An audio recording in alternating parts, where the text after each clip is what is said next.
Today, we have come to one of our customers' farm sites with 20,000 pieces bird project. Each chicken shed 10,000 pieces birds. We're using A-type 4-tier, 1, 2, 3, 4, and 4-tier layer chicken cage. Each cell, 3 birds, and 3 birds can allow them to walk in freely so that they don't pick at each other.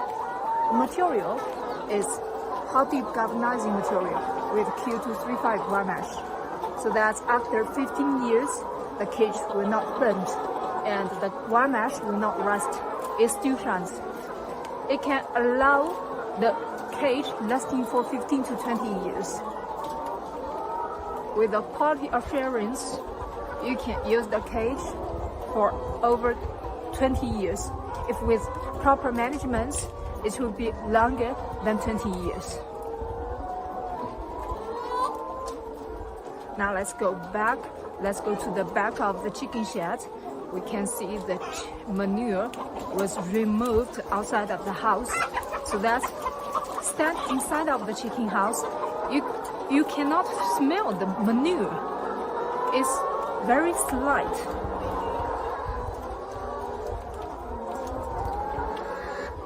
Let's go and see.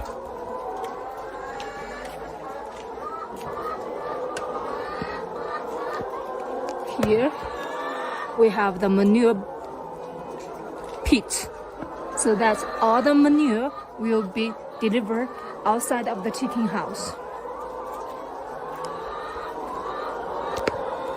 See, 2 lines, each line 5,000 pieces birds.